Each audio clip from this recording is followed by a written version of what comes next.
to Mindcrime Liberty Show with me, Swithin Dobson, and him, Tim Patton. Today we're joined by Todd Lewis to discuss, is wealth inequality a problem?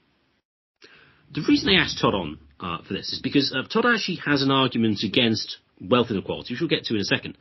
But in my experience, those people who say that they are against wealth inequality or income inequality aren't actually against wealth or income inequality. So, for instance, my brother was talking to one of his friends. He went on holiday with him somewhere, and he got drawn down. Are you really against inequality? And really, what he ended up saying was, well, no, he wasn't really against inequality per se. He just thought that there were certain people in society whose material standard of living was below an acceptable minimum, and we kind of wanted to get rid of that and those people up to an acceptable living standard.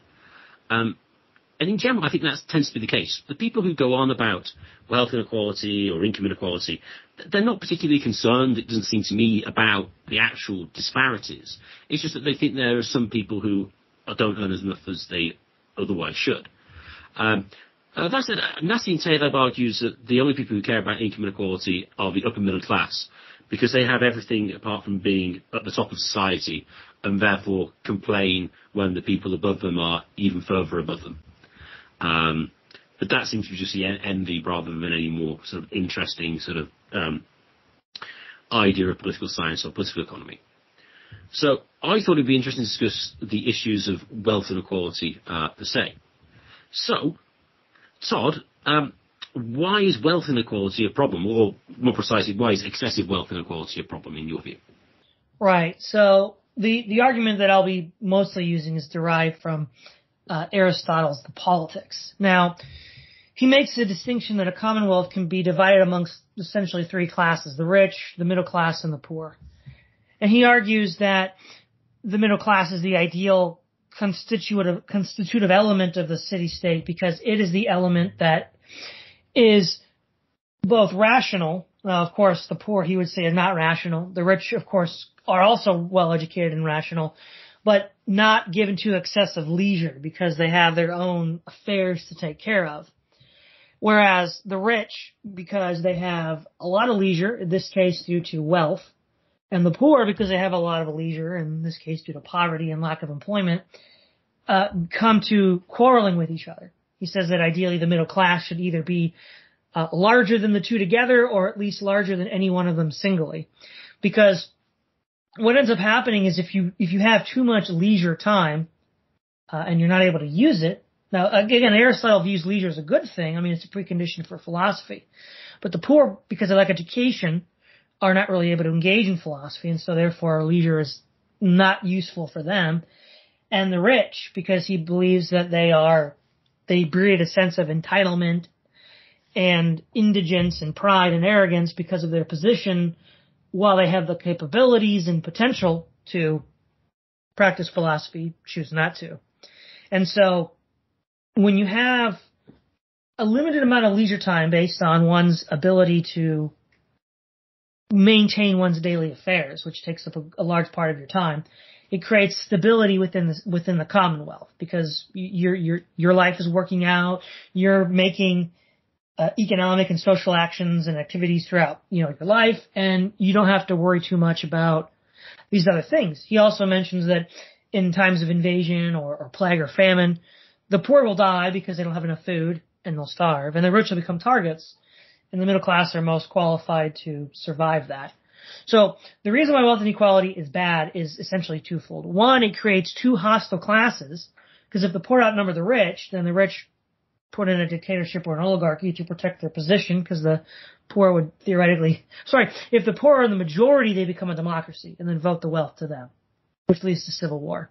And if the wealthy can forestall that and create a dictatorship and oligarchy, then it leads to, again, civil war, because the poor are like, well, you're not giving us what we need for our own sustenance, whereas the middle class is in this happy middle balance and is able to arbitrate between the two. So, well, income inequality is dangerous for the city or the polis because it leads to civil war. Under that view, who who does Aristotle or would you class as the middle class? Is this just arithmetically in the middle of income earnings within the polis, or is it, or does it have a more substantive definition, or is it just sort of context dependent based on their sort of material, the material incomes that they have? Well, I think a good way to contextualize this is the debate that goes on between property rights use and ownership between, say, anarcho-capitalists on one hand and more traditional anarchists like mutualists and syndicalists on the other hand, specifically revolving around the use principle, right? So what makes the middle class, say, different than the rich is the rich own lots of property that they don't actually use or work, at least not directly. And that then gives them the potential for an abundance of leisure. So that would be more consistent with an anarcho-capitalist theoretical position, whereas the middle class is more use-based. They have some property, sufficient. See, because right in ancient Greece, you had to have a sufficient amount of property in order to meet the quota for the hoplite war soldier. So you had to be able to equip yourself, which meant you had to have a certain level of income independence based on the property that you owned, such that you could meet the minimum demands of the city-state. So the middle class are what we might call small landowners. And it's sort of, you could sort of see this as what Locke is getting at when he talks about the Lockean proviso, because he doesn't want one landowner or one set of landowners to just own everything and turn everybody into what we call proletariat class. So the middle class is primarily based on property ownership, but it's a widely distributed property ownership. So, given that definition, then in principle, you could just have a society, if I'm understanding correctly, that is just middle class, effectively. Whilst practically not possible, but theoretically, given the concept that you're using of the middle class, that would be in principle possible.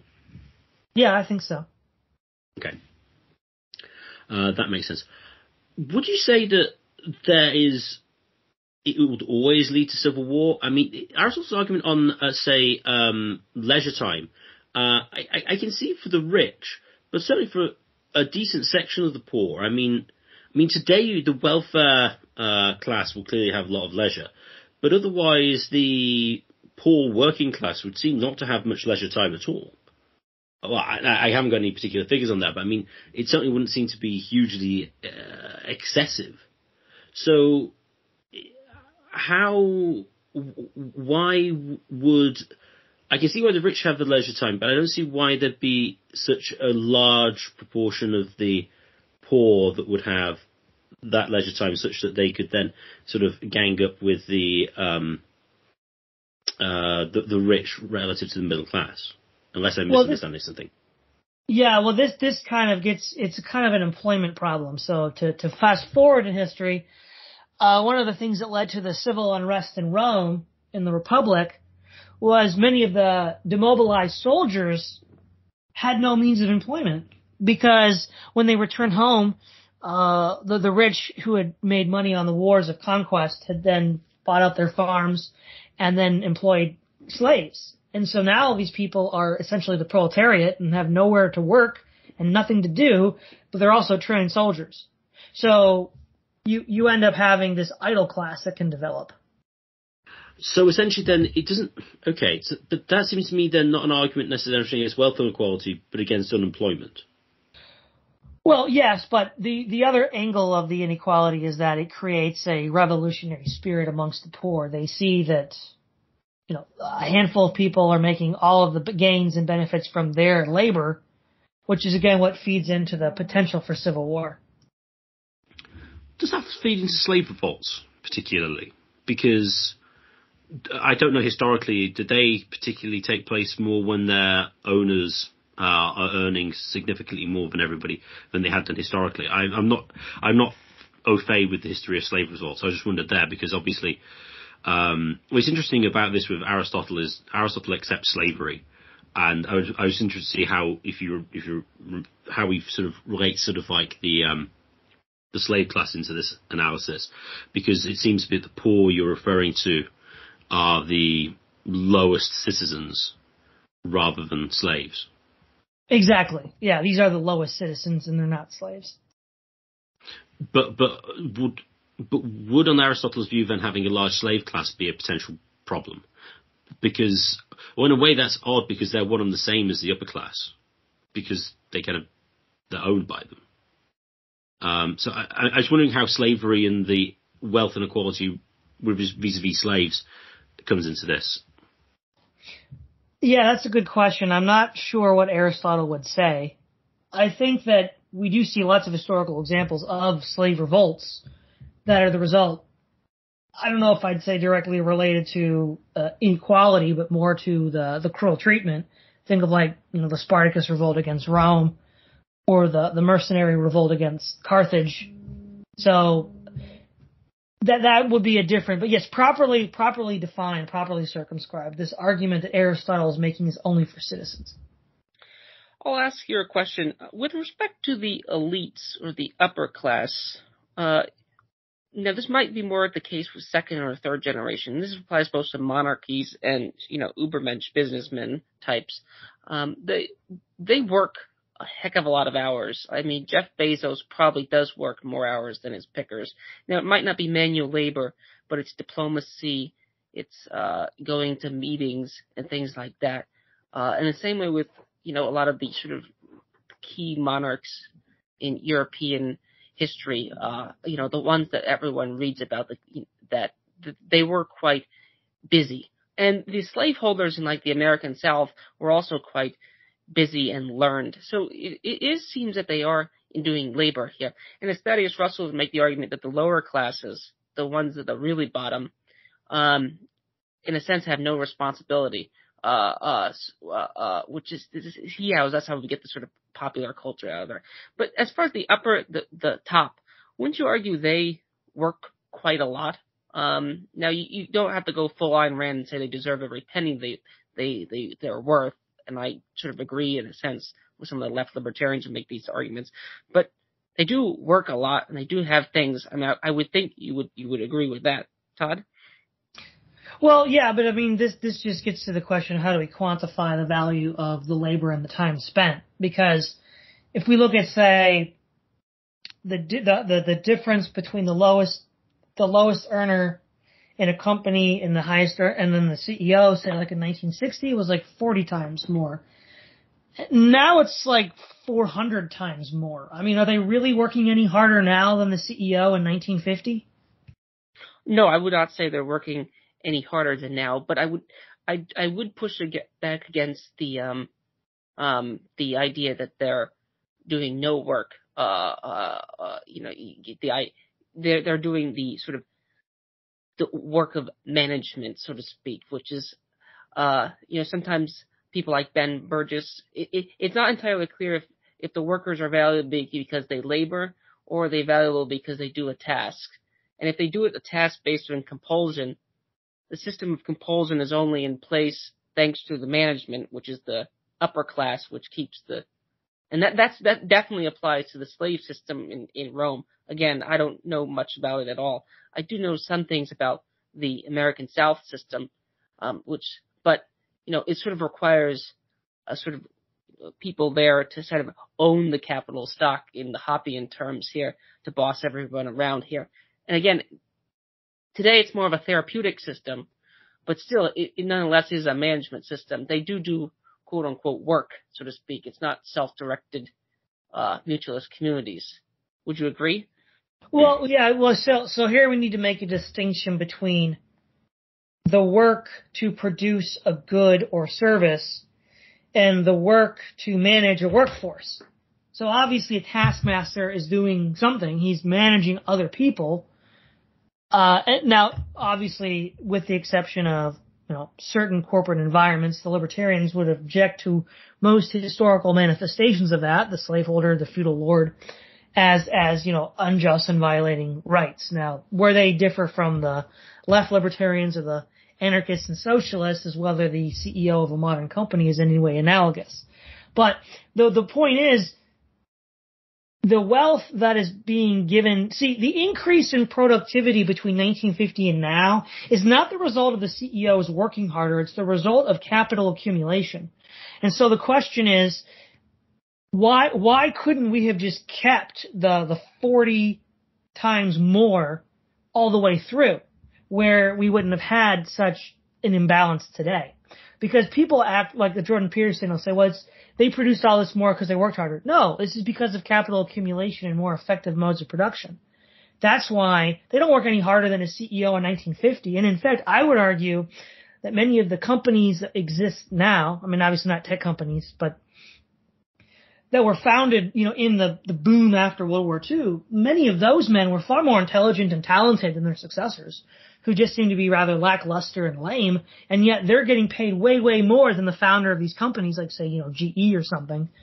And it's like, well, that's not in any way commensurate with how much the original CEOs were getting paid, who did a lot more of the hard work and the heavy lifting.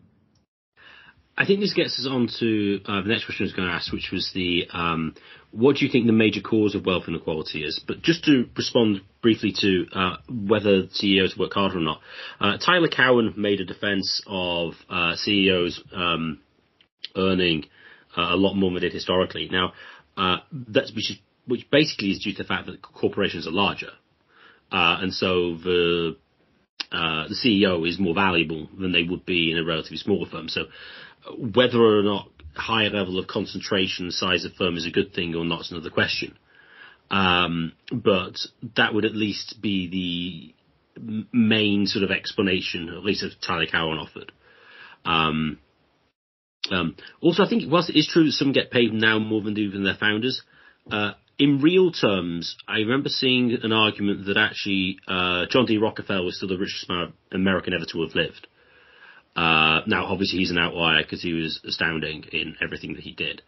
So that might be slightly different. But I remember reading in real terms that was the case. But back to the sort of original question then is, obviously, you cited at least with the income has changed significantly with the relationship with the CEO and the average workforce since 1950. So what would you cite then as the major causes of wealth and income inequality? In a general sense, and then maybe in a more specific historical sense, say since the post-Second World War period. Right. So, generally speaking, wealth inequality seems to derive from the capital accumulation of some over others. So, let's look at, antiquity with the large, latifundias of Rome, right? The actual ownership of these estates, which grew at the expense of the small farmholders during the Punic Wars and the wars against the Greeks, where basically, because men were on 20-year deployments, they never got home to farm the land, and their wives weren't able to do it, so they sold it off to the patricians, who then consolidated them into latifundias and then put slaves to work them. They then ended up controlling the substrata necessary for economic activity, which created a proletariat class, which then led to the fall of the Republic. So it's as you accumulate the capital stock at the expense of everyone else. Because if you look at Rome, it's a classic example of the patricians buying up for pennies on the dollar all of the property that was available to them, staffing it with slaves, and then leaving the men who went to fight Rome's wars holding the bag. So that's one. And then for today, it's because improved production efficiency of the capital stock has been retroactively stated as not the real reason for the success, but somehow some imaginary improved leadership skills of the people we have today. So the people we have today in leadership positions claim responsibility for the improved productivity, which is in actual fact the result of improved production methods and improved technologies. And in fact, if you look at the track record of a lot of these CEOs, they're not nearly as competent as the founders of the companies they're leading now. So they're clearly not leading better or more efficiently. So if I get your position correctly, you seem to be making, I suppose you could argue, something like a Georgist position, that actually being able to sort of the accumulation of land and the relation to that sort of the, as it were, the means of production. And then whilst you're able to sort of amass this at the expense of everybody else, this is the sort of cause of the wealth inequality. Is that, am I understanding you correctly? Yeah, that's largely correct. Wouldn't it be the case, though, in the case of the partitions in Rome, wasn't that just mostly due to the fact that Rome was fighting wars more than anything else? I mean, if the Romans had the same sort of economic system to begin with, but all the citizens weren't going out and fighting, and of course were de-citizenized as well, because if you'd had a situation whereby you didn't have to be a landowner to be a citizen, then the sort of political problems may not have been as acute. But doesn't that seem to be more of a contingent historical fact of the Romans' political system, and also the fact that the Romans were fighting loads of wars? I mean, if they hadn't have done, then would the way in which the original appropriation of the land that had taken place, would that not have been as much of a problem? So, for instance, if they weren't going off fighting and the Britishers wanted to buy the land from them, they would have been able to buy it from them at a normal market rate rather than a lot lower. And in that case, even if the Britishers have amassed greater land holdings, would you say that still would have created a problem? Or would it have not been as big of a problem as it had been, or something else? Right. So, I mean, certainly the ease with which they were able to consolidate their land holdings was due to the contingent historical fact of war. Obviously, in England, with the closing of the commons by the aristocracy over, centuries in England, that wasn't necessarily done during wartime, though these were essentially the ruling class heirs of the Normans, expropriating, you might say, the Saxon people. So there's a difference. So yes, if they didn't have to buy, if they had to buy full market price from the plebeians, it would have taken longer. But I'm not sure that it wouldn't have happened, because the other way that you do it is you get all these people indebted, and then they default, and then you just scoop it up. I mean, that seems to be what BlackRock's strategy is right now. So would it then be fair to say that the criticism seems to be land ownership itself, and that maybe more a use-based system, or more of an approach, say, that the Georgists would have, say, to land ownership, would have significantly mitigated the wealth inequality here? Yeah, I think so. I mean, we could look at the other great Republican tradition example of Switzerland, right? Contradistinction to Rome. Machiavelli makes the distinction that republics that expand and conquer eventually become autocracies, whereas republics that are happy in their own confines can maintain the institutions for a very long time. And arguably, Switzerland has maintained it for a very long time. And so, it's not clear that the quote unquote freeholdership has completely disappeared. And if you look at the Anglo-Saxon tradition of ideal land distribution, it is a kind of freeholdership, in part inspired by traditional Germanic norms, and in part inspired by the Bible, and in part inspired by ancient Greeks and Romans. Now, I guess you could say the other way to acquire this kind of inequality is the result of, to use a video game analogy, building tall. Right? Once you actually have modern banking in the 16th century, and then industrial production in the 19th, you can, with a comparatively smaller piece of land, generate far more wealth than anybody else around you, and then use that to exert your will on the society. Going to the sort of post-war period onwards, you cited that the income and wealth inequality has gone significantly greater since, say, the 1950s. What do you think is the major cause of that, more than anything else? Well, I think there's a few causes. I mean, one is the idea that the quote unquote elites in this category have convinced a lot of people that the increasing productivity is due primarily to their leadership and insights. And so large portion of the American population thinks that, well, they just earned it. And rather than looking at the improved productivity of the factories or other other production processes. Another one would be, you could argue the weakening of unions, because with collective bargaining going away, you might want to fight the issue, but there's not much you can do about it. And then I guess thirdly, I'd add also the fact that, everything is so, diverse within the workspace, which was a precondition for causing the failure of unions. It's difficult for people to even agree with each other on what the problem is. And then I guess also fourthly, we don't have because of diversity of thought and culture, we don't have a common concept of what is an equitable remuneration for service rendered. It was a lot easier to come up with something like that in 1950 than it is in 2022. As far as the point about the CEOs convincing everyone, I do think wealth inequality is a problem. I'm going to start with that. I do think it's a problem. But you had a debate with can socialists innovate? And one of the interesting facts about the CEOs like the 1950s, post-70s period, we'll say, is that many American businesses were somewhat uncompetitive compared to foreign manufacturers or had outright arcane agreements. Take an example of Bethlehem Steel. In order to change a light bulb, you needed to have like 3 supervisors. Whether that's entirely legend or not is a good question.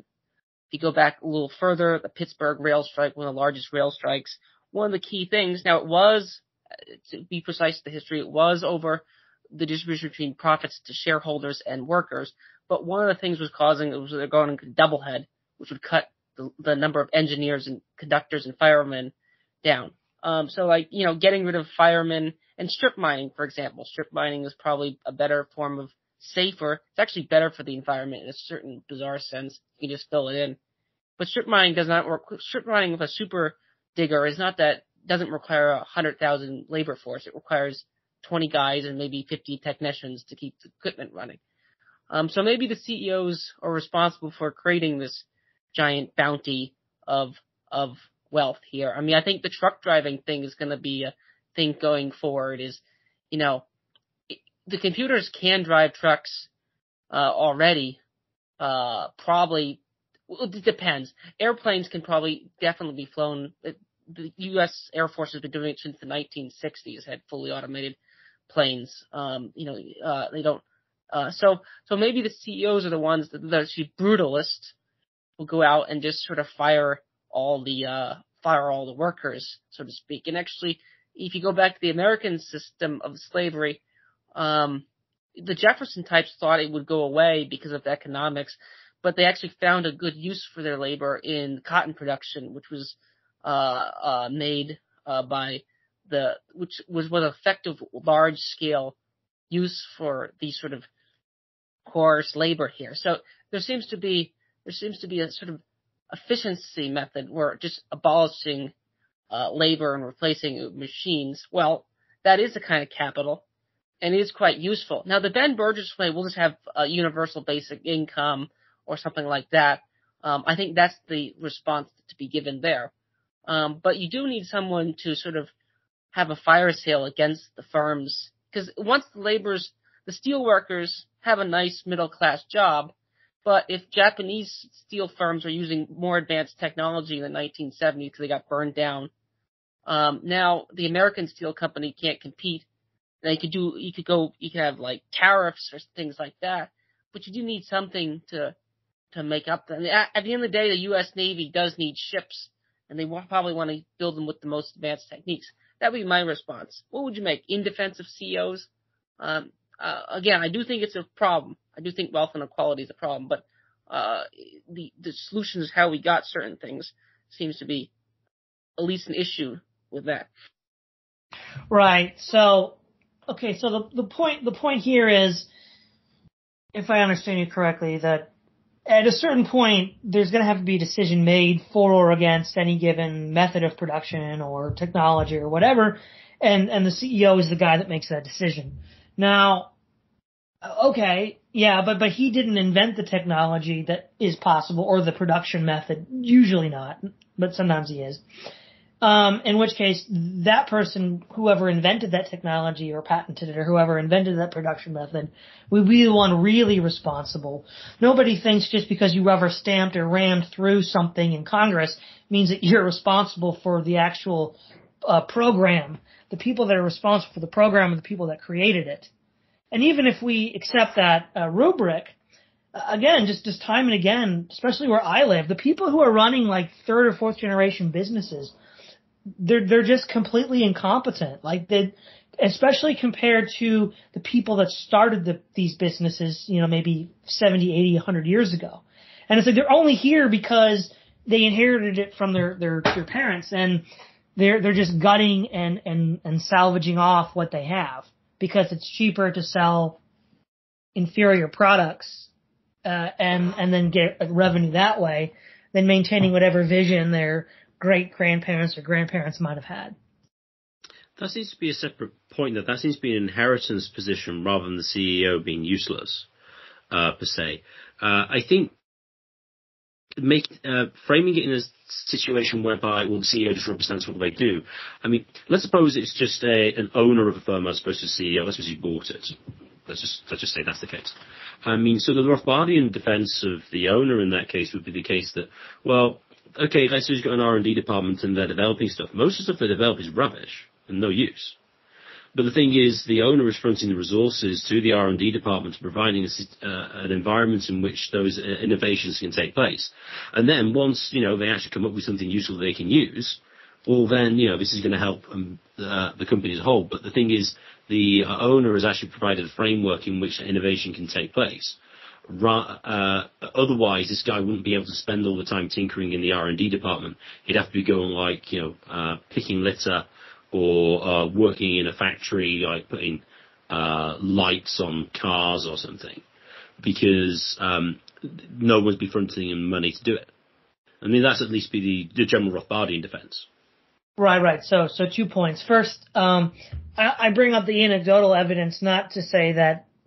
To say that the people who are running the businesses now are getting paid a proportionally higher amount than the people who founded them. And they're not working harder. They're not adding more value than the founders of these firms. That's how it circles back to that.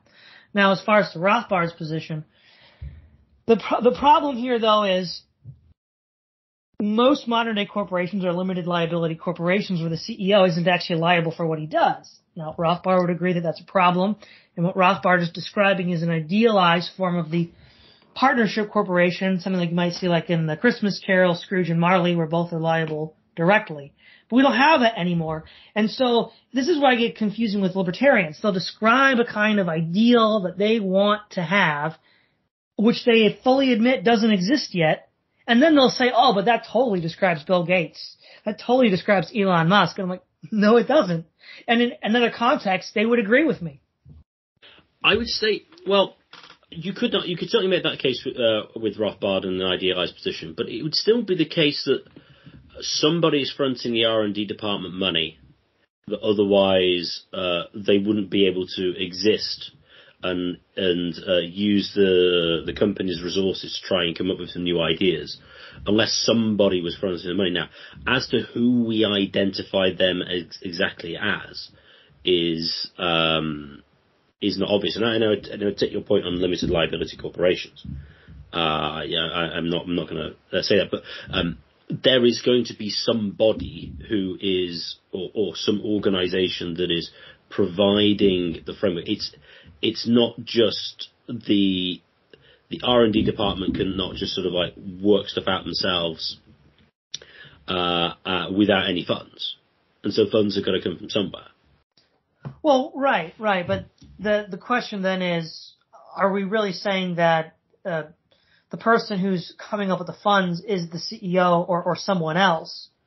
Now, obviously, the funds, of course, are the accumulated assets of the corporation, which are, in some sense, derived from the shareholders that are putting money into it. But the issue is, again, with the gap growing larger and larger between those that are having all the resources. So the argument sort of is like this, right? Because on the one hand, we hear the statement that, perception or sense of something is in some sense more important than the reality of it, at least when it comes to political decisions. So even if, one could construct this more libertarian argument, there are lots of people that don't buy into it. And so using historical examples, someone like Bismarck was able to take the wind out of the sails of the communists by bringing out, essentially a social security system, which, stabilized Germany and from the fears of a communist revolution, because it wasn't necessarily because he agreed in some sort of abstracted, rational sense, but he was like, look, if we don't do this and, give a more moderate offering to this group, then we're going to have a revolution on our hands. Russia didn't do that, and they had 2 revolutions in 1917. So there is still the fact of the matter that as this gap widens, the one or the other side is far more likely to resort to violence. Oh no, I wouldn't disagree with that. My point here was merely just to say that the CEO and the sort of if you want to call the CEO an entrepreneur or not is another question. I think do provide some form of value. I mean, when it comes to sort of the increased wealth inequality from 1950s onwards, and particularly from the 1970s onwards, I would. You probably expect me to go down this line. The obvious thing is the monetary system. Any link to gold is gone. You get the complete financialization of society, and basically, instead of the financial markets creating funds for the real economy to make stuff, they basically just make money for the sake of making money. And there's a massive growth in regulations. And the opportunity for people to actually be independent producers and be self-employed about it is a lot lower than it otherwise would, because they just can't be profitable in doing licensing requirements, given regulation, etc., etc. And so that's at least from sort of the 1950s onwards is what I would do. Although what I would say is, though, I still think even in sort of Ancapistan of varying varieties, that there would still probably be most people probably want to work for somebody rather than working for themselves, just because they would rather have a stable income stream than be an entrepreneur and having variable incomes. Right. So I wouldn't necessarily discount, monetary theory and inflation and all of this, but what I think is sort of one elephant in the room, I guess, that we're dancing around is wealth inequality is the result of legal privileges. These corporations and CEOs can do things that normal people can't do. Now, and in fact, Rothbard himself argued that by removing said legal privileges, there would be less wealth inequality in a truly libertarian society, and that sort of had a spin-off in C4SS. So that's a possibility, but then that would actually mean that Rothbard, in some sense, agrees with the problem of wealth inequality. Where what he would disagree with is how to fix it. And as far as Rothbard goes, by identifying it to privileges that some groups have that others don't, certain economic actors have it, other economic actors don't, I would agree. On the position within libertarians, I think there's 3 views, which is wealth inequality is good, which is sort of the Ayn Rand mold bug. It's sort of what the left thinks most libertarians have. The wealth inequality is neutral. People like Tyler Cowen, Reason Magazine, and wealth inequality is bad. Of course, Kevin Carson, C4S. Even I'd argue Sean Gabb, Swithin at times does this too. Somewhat, believe it or not, some of the paleo libertarians. So those are the sort of 3, I think there's 3 positions there in there. And it's somewhat dependent on what you think, people would look like if there was no state or if there was the ideal state out there. I'm probably sympathetic to all 3 camps. I'll give that view. So rather than go through there too much, I'll say, why not just have a classless society and just go full, we'll go full Ben Burgess interpretation of Marx here. But again, things get slimy here when you deal with the other side, the far left, which also includes the left libertarians at times. There's sort of a cross-pollination there. Now, people like that are fine with chess inequality, for example. Like, they don't have a problem with a grandmaster in chess and a guy who spend a lot of times and can't play. So they have okay with sports inequality. They're okay with other things, those kind of equality here. Now, I would just say, well, it seems like other talents and skills would have the same, bricklayers. It would seem like that would go that way as well. It would seem like the same reason suggests there's, you give 100 people chess game, they have 100, some sort of curve, whether it's a bell curve or barbell curve, is all a good question here. So the argument against the classless society seems like it's quote unquote unnatural. That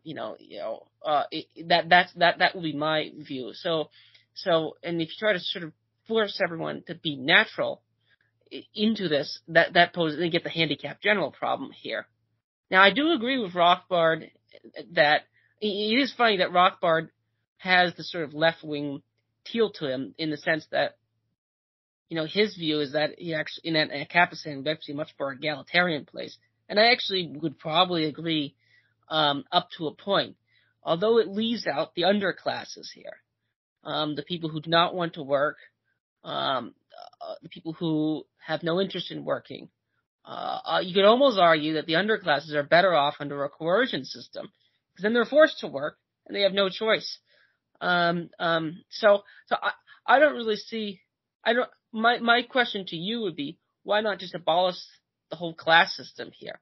Now, the obvious answer for Aristotle would be, there's natural slaves and there's different degrees here. Would you go that far? What would you make of the sort of, the talent dispersion? Now, of course, look, I don't think Warren Buffett would be, if Warren Buffett was born in another society, he might be a gangster, he might be a doctor, but I don't think he'd be at the bottom of a social hierarchy, unless, of course, he'd be like a failed person. If you look at most elites there, now again, fourth generation maybe, but that's just an inheritance problem. That's true for everything, I would say. The children of R.C. Sproul end up on like some dating website that you hookups for whatever. So I think that's true of almost all thieves. But why not just abolish the whole? Forget trying to hit the golden middle. Just go classless. Well, I think the best argument against a classless society is it's so ill-defined by those who propose it that no one even really knows what you're articulating. So when you have something like, say, the Federalist Papers in the U.S. constitutional process, the kind of political state that the Federalists were attempting to construct was one that could at least be conceived of and implemented. It doesn't have to mean you agree with it, but there's contours to it. It's understandable to the intellect. And then you can say, okay, it could look like this if we do this and build it. There's nothing like that with classless society. It's completely incoherent. So it's almost like you don't even know what you're committing to. And I think another point, okay, so some inequalities over others. Well, for what the left would say, I think on this point, and I think also on this point I'm inclined to agree, is that one of the most obvious dangers of a wealth inequality is that someone who's fabulously wealthy could just hire an army of mercenaries and this subvert the Constitution and take over, which is exactly what happened in Rome. Todd, could you just repeat what you said? You just glitched out for a second. Oh, sorry, yeah. So go. So what I'll say is, as to why some inequalities are considered okay by the left and others not okay, I would say is that with wealth, we attribute this value as a universal medium of exchange. So if you're good at, say, chess, or you're good at, say, baking, or you're good at, say, something else, you being good at that doesn't break the game that everybody else is playing, because you can't leverage that to then take over. If you have a ton of wealth, you could just hire a bunch of mercenaries, take over the country, and subvert the Constitution, which is exactly what happened in Rome when Caesar took over the Republic. And so that kind of inequality, now he took that by conquest, but one could easily envision somebody doing that by commercial enterprise and then hiring the mercenaries afterwards, totally breaks the system. The system just becomes totally broken and subverted, whereas somebody who's good at chess or baking or music doesn't break the system in that way and isn't a potential existential threat to the Commonwealth. But they would be if they amassed lots of wealth because of their ability. Yes, but that's often not how in the modern age how that happens. Most people who are extremely talented in those ways never seem to make the kinds of money that people involved in, finance, banking, business are able to do. Now, one might say, well, that's because of legal privileges. Possibly so. I guess one could envision a form of government where legal privilege was given to chess players, and then they took over. But that's something that we don't really see, and it doesn't seem very plausible. So this then brings the question is how to reduce wealth inequality, or to what extent we should reduce it. So let's suppose we go full Rothbardian, we get rid of legal privilege, and we create Ancapistan. What, in your view, if any, would a wealth inequality be a problem under sort of Rothbardian Ancapistan? What additional sort of policies or sort of legal differences would you need to prevent wealth inequality from likely spiraling out of control? Now, obviously, you can break any system, but in sort of like a general sort of probabilistic fashion, what would you require over and above sort of Rothbardian and Ancapistan to reduce wealth inequality to sort of like an acceptable level in your view? Well, I think there's two possible vectors of subversion here. One is a lot of libertarians, though by no means all, are opposed to the Lockean proviso, right? Because the Lockean proviso implies a kind of freeholder mentality, because he's specifically concerned that somebody doesn't just homestead all the land at once and like, well, I'm king now, tough noogies, and then takes over. Because he seems to have this intuition that, well, that would lead to a civil war, that would lead to a revolution or a tyranny. And a lot of libertarians, like for purely abstract intellectual reasons, don't like the idea and would not want to have it. But I think something like the Lockean proviso, possibly modified, would be necessary. And I think the other thing that would be a concern would be how you deal with interest and usury, because it's quite easy to conceive of a situation in which you get people to Rothbard ought to know, because he was the one that sort of popularized discourse on voluntary servitude by Etienne Botti amongst right libertarians. You might get people addicted to purchasing and consuming idle pleasures and fancies that get them into debt such that they default, and where their creditors then take over and consolidate all the property into one area. Both of those, I don't think, are completely impossible and could be quite serious threats within Ancapistan, and those would have to be addressed, I think. How would you address them? Well, with regards to the last one I mentioned, you would have to either, well, of course, in a libertarian society, you're not going to, well, this is where it gets tricky, right? I was going to say you're not going to outlaw usury, but one could imagine a Hopi and covenanted community which is Islamic, which does outlaw usury, in which case, problem solved. Or if you don't go that far, you could just have a society where there's not compounding interest and there's a certain cap. I think Calvin had like a certain cap to how much interest you could charge, in which case it wouldn't just become this galloping Gertie that runs away. So either doing away with it entirely in a kind of like, let's say, Islamic or traditionalist Catholic, Hopi and covenanted community, or you could do it with, some sort of hard cap on how much you would issue. Now also, if you go back to the libertarian like gold principle, you could say, well, because the money supply is going to be relatively fixed because it's pegged to precious metals, you're not going to see that galloping Gertie effect, or at least it's going to be limited, which may or may not be true. And then on the other point of the Lockean proviso, I just think that would just be the law of the land or some modified version of it. So, which would then imply a kind of use ownership, right? Because the implied assumption of the Lockean proviso is that if you homestead more land than you can actually use, that's a problem. So essentially you're going to something like occupation in use and opposition to interest. What is your objections? Would you distinguish between usury and interest? And what is, in your view, actually wrong about usury? Right. I wouldn't. I know there are some people that do. What is fundamentally, well, there's a couple ways you can go about it, but let's start from first principles. Usury basically is just this ability to subvert any system and break any game.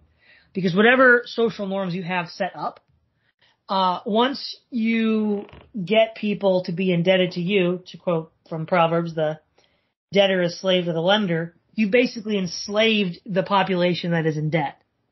And if you create a system that maximizes the production of and necessity for usurious exchanges, to the extent that you have that, you have an enslaved population, which I think is going to lead to all sorts of problems down the road. And certainly libertarians would not want to have an enslaved population.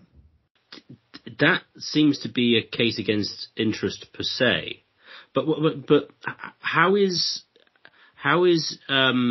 interest and requiring interest of somebody making them your slave in a way that charging them to borrow your car isn't slavery?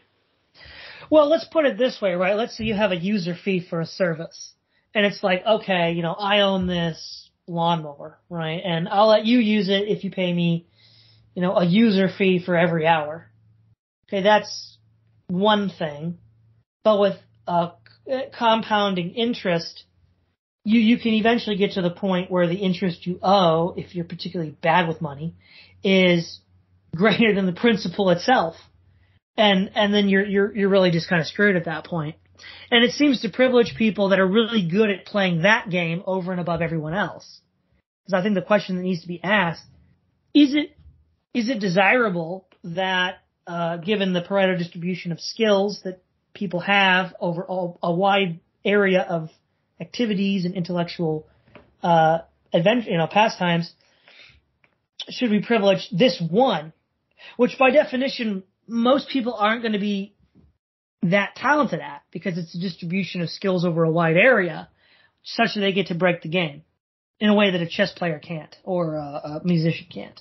Let me clarify. You were saying that in terms of compound interest, you can borrow a certain amount of money, and then you can end up basically paying back more than double the value of the money that you borrowed to begin with, and that was predominantly the problem, or am I misunderstanding you? Well, yeah, the predominant nature of the problem is that it just becomes this increasing sink in a way that a user fee isn't.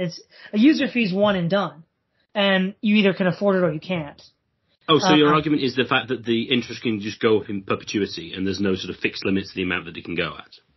So it's not the compounding per se, but you could say compound for 3 years and it stops, and that would be relatively benign in compared with in perpetuity interest. That would be relatively better, yeah. And then the question is, given the nature and logic of interest as such, can we hold it there? Because for example, the Catholics and the Calvinists tried to hold it there, but then it just kept on going. But isn't the question then is that because of the nature of interest per se, or is that more of a case of or is that the case of some historical contingent factors? Because you could make the case that the fact that you haven't paid off your debt means you haven't paid off the principal yet, means that you're basically keeping the asset for a continuous time period, in the same way that you're basically not given the lawnmower back. Well, I guess what I'd say with the idea of usury here is that it creates this. It preys upon people that can't make good business decisions. You might be holding back the principal, or maybe you just miscalculated future expected incomes. Well, actually, let's shift it to that, because that's actually, I think, where the real issue is. A lot of times you borrow money based on expected future profitability. And that's very dangerous because a lot of times that you can't actually have enough information to reasonably predict that, unless of course you're sheltered from the consequences of those actions, like many of the legally privileged companies. So what it does is it just ends up hurting people unnecessarily because the risks are often too high for even very intelligent people to properly account for. But isn't that the same as like borrowing an oven because you think you can take this and make pizza and sell it to people, and you borrow it for a certain fee, thinking that you'll be able to sell these pizzas for more than the cost of the pizza oven, but in fact you turn out that actually no, you've made a loss. I'm failing to see how that's categorically different from the situation of interest. Well, ultimately the difference is, in the former case, the loss is fixed at some predetermined rate, which everybody seems to agree on what that would be, whereas with interest, the loss never seems to end. Okay, so you could just have a situation whereby you agree that at this point, so if you had an agreement whereby instead of it saying, oh, you pay like 1.5%, it's like, no, this is the term of the contract, it's 30 years, and after 30 years you owe this amount of money, and that amount that's how much you owe. And if that was the case, then there's not a huge issue. Yeah, that's a very different situation. I think that's actually how Islamic law deals with a lot of that. Let me cut in. Your point about the system being against people who are bad at making certain decisions, I think, goes into the problem of me and Swithin sort of touched this on an older episode. Swithin had this idea of Swithin was talking about benevolent slavery. I think is Aristotle right about slavery? One of my comments I made against this was that a benevolent slaveholder at times outside of parents is probably a hard problem to address here. So your point is saying that people take out these sort of these loans and all this finance stuff. It's problematic, and people have credit card debts that are just basically ruinous. They'll just buy stuff on credit card debts, which is like 18% interest, which accumulates. Now, my opinion, those people are just making stupid decisions here, and I think a lot of student loan decisions are also kind of stupid as well. I mean, at some point, isn't the person, not to go full Jordan Peterson here, but isn't it the person who did the risk? Aren't they in some ways, quote unquote, responsible for making that bad decision here? This is to go Taleb here. This is where disincentives skin in the game. Why would you pursue a good action if you need carrots and you need sticks here? Now, of course, I'm all for bankruptcy, and I go full Ron Paul. I think Lehman Brothers and those places should go bankrupt. In Ancapistan they would. That's actually one way. You said that the Goldilocks version. Some of the defenses of against Bismarck and FDR. FDR is sort of the Americanized version of Bismarck. Is that what FDR functionally did was just save the banks. He's not. That's what he actually did. He didn't save the common worker in the field or at the factory. He just sort of bailed out the banks here, which kept the credit market under control. Again, Swithin would probably know much more about this history than I do, professional economist here. But the complexity point is a problem here. That seems to be the best example against usury. Just don't deal with banks. Just deal with hard currency here. But then you don't have access to certain services that you might have. So the argument in favor of interest is I can buy 10 acres of land instead of 5 acres of land. And I can do more. I do more than what my current level of money has. Now, why that money should move action is a good question. But I still don't see why interest doesn't have some positive benefits there. And as far as people making bad decisions, my second question is don't you sort of just have to let them, so to speak, fry, or at least some amounts? That's something, that's an issue often brought up with the student loan debt thing here, where people have 100,000 interest. Well, why did you go to a private school that costs $40,000 a year when you could have gone to a public one that costs $15,000 a year? That was your choice. That would be my sort of counter against that. Yeah. So I guess I'll pick up at where you left off. Firstly, the first thing I'd say is, okay, when we talk about getting into debt and all these financial instruments, let's go back to 2008 and we look at all that's actually in place. In fact, all the financial instruments, all the financial legalese was so vast that even, there was no one mind brilliant enough to comprehend all of it. You had to have teams of legal analysts to comprehend this whole tangled web. And so when you have somebody who's, maybe 100 IQ points or lower, who's getting loans, there's no way that they're even going to be able to conceptually understand what they're actually committing to. Even the most intelligent individual is going to have a hard time. So, to what extent? The temptation is there. Like, you get a free car or a subprime house, the temptation is so there, it's not even there. Credit cards are the same way. Like, I know people who don't. I know some of my grandparents used to not have credit cards for years because they just didn't really. They were suspicious of them. I think that suspicion, the lower classes should have that suspicion. I think they'd be very pertinent to sort of say just use all cash because you can't spend more than whatever you have in your wallet. Right. But then this just begs the question, though, right? So why do these things exist? I mean, we can envision a scenario where, somebody decides on a road where there's a turn and it's not very observable by people coming down the road, just decides to dig a bunch of holes. And then, people start to fall in and get hurt. And it's like, well, you should have been paying attention. You should have watched out for those holes. Yes, that's true, but why are you allowed to be digging holes on the side of the road? He was homesteading it. That's why. well, that might be a libertarian answer. But hold on, though. Unless he's the guy that owns the private road, then that's trespass. Well, interesting. If you get into Hopper in detail in some of his arguments, he actually does recognise easements. And he does do that. What do you make of the disincentive problem here? Because the payoff is for the savers to get the game the system and create this giant fortune through compound interest. But there's also a disincentive problem here where you do have bad and this is the micro scale and the macro scale. You should have the vanilla example of student, debt, so to speak. But a lot of it, some of them people actually did go out and, for example, make lots of money as a lawyer. Should they get checks?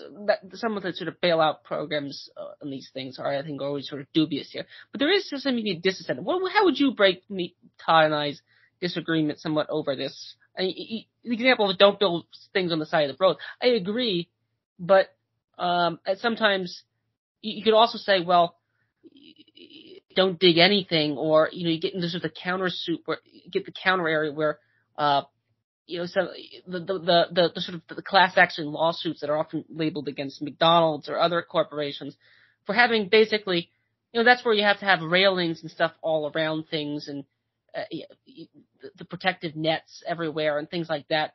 You seem to get in the other problem where, agree you should be digging holes purposely, but on the other hand, you should also have to have some idea to look out for yourselves and pick at least good decisions. There's always going to be charlatans and loan sharks out there. I do agree these loan sharks have lots of good advertising with them, but you still sort of have to say no thanks to the loan sharks. If you can, of course. What do you make of that, Swethan? Well, the boring answer is, custom and norms and what's expected and various things like that, which I think is, to a large extent true. I mean, you can talk about, like reasonable man defences and, would the reasonable man expect that there be holes down the side of the road? Well, it depends whether there's always holes down the side of the road, etc., etc. So I think you're going to get to that position. But I think the major issue here is, irrespective of the complexity of anything, you're always going to have effectively stupid people. And people are going to get in over their heads in things that they don't understand. The thing is, well, how do you deal with that? I think, for one thing, you need general rules of thumb, which I think you rightly said, if you're in the working class or whatever, just don't get loans.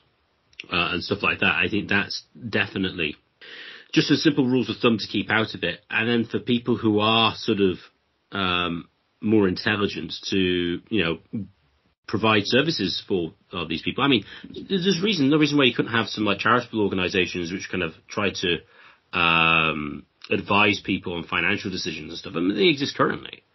And I mean, I'd expect they'd exist more. And then we skipped over this a little bit, but I do think, especially on the finance thing, if you have a deflationary economy, that is, there's price deflation, the benefit of borrowing goes down significantly.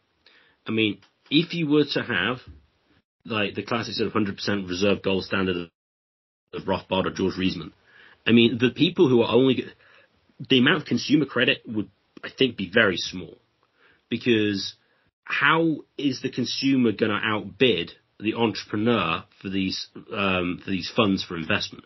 It would just seem odd that the consumer. Now, it's possible, but I think it highly unlikely that in cases that the consumer would be able to outbid and pay a greater amount of interest than the entrepreneur would, who is actually going to borrow this money to invest to get a greater return. I just don't see that happening. So the thing we have to recognize is that people are going to make errors, and there's people who are going to be stupid. The question is, how do we best deal with that? Do you have it whereby you have this sort of central, or not say a central authority, but a particular authority which can kind of control more what is taking place in a more sort of practical interventionist way? Or is it a case of, well, you take responsibility for what you do, and other people who are, these areas better, provide sort of general guidance, and sort of natural elites or whatever rise up to try and guide these people away from, as ever, there's going to be stupid people and there's going to be bad people.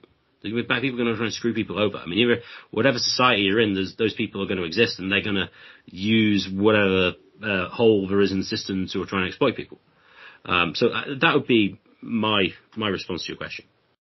Any final thoughts, anybody? Well, I think we've run a decent amount of time now. So any comments on what I've just said, on the problems as a whole, or anything else pertaining to the inequality discussion? I think it's to what you just said, Swithin. The problem is when you make any given choice set so high risk, high reward, and so uncertain, then people just don't act. So case in point, over the last, 10, 20 years, both in and out of the church, we've heard a lot about marriages aren't happening. Men and women are both deferring marriage. Well, in large part, it's because any choice is so heavily weighted and considered so committal, and also there's so much ambiguity in the whole thing that people just decide in their rational self-interest it's just safer not to act, because to act at all is just too risky. There's not enough information, and everything is just too high risk. And when you have this sort of like hyper indebted society, it turns into that. It turns into this where it's like, well, okay, it's just too high risk to do anything, and it's too uncertain, so we're just not going to do anything. We're not going to engage at all. And I guess as a final thought, just to wrap it all up, the ultimate danger of wealth inequality is that because money is seen as whether it's paper dollar notes or gold of yesteryear, as a universal way to open all doors, you can just have one guy hire a bunch of mercenaries and take over and subvert whatever system he's in. Throughout history, we don't really see, game masters, whether it's backgammon or chess, or musicians or poets doing the same. Tim? As far as the comment about people enacting, I would say that there's Beriden's some donkey who's equally halfway from water and hay, or I forget the exact thing. I would say the non-action point. Again, one of the problems I see is a lot of the do-gooders out there who want to fix wealth inequality seem to make it worse off. So I think any sort of attempt to get away from it should have to look beyond the sort of do-gooders. And I also think that one option is to go full abolish all classes here, forget the middle class here. So I don't really have a solution to fix these things, but I think if we're going to get a solution, we should have to have a appropriate diagnosis of the problems away from it. And I do again stress that I do think there are disincentive effects here. We might just be in a consolidation period.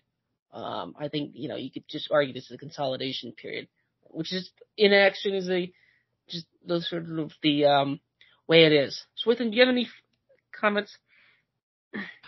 I would say that wealth inequality is always going to exist. The question is, how do you amass the wealth inequality? Do people amass the wealth because they're virtuous and provide good services to people, or do they have legal privilege?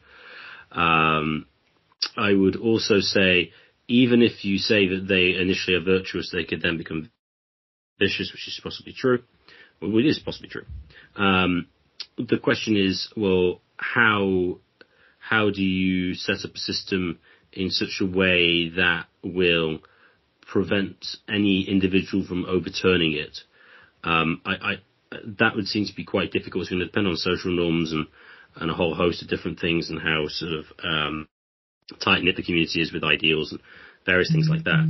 But my caution would be, whilst trying to stop people from engaging in actions that would be otherwise, which would probably be detrimental themselves, that you don't then create another means of subversion and control, would be my final comment on that. And now I'd just like to thank Todd for joining us again, and thank you for everyone for listening. If you've enjoyed this podcast, please share it with your friends and family, and subscribe to us on Podbean on YouTube. The more subscribers we get, the higher we get in the search rankings, and the more people can access this material. And if you'd like to contact the show for any reason at all, please contact us at mindcrimelibetyshow@gmail.com. That's mindcrimelibetyshow@gmail.com.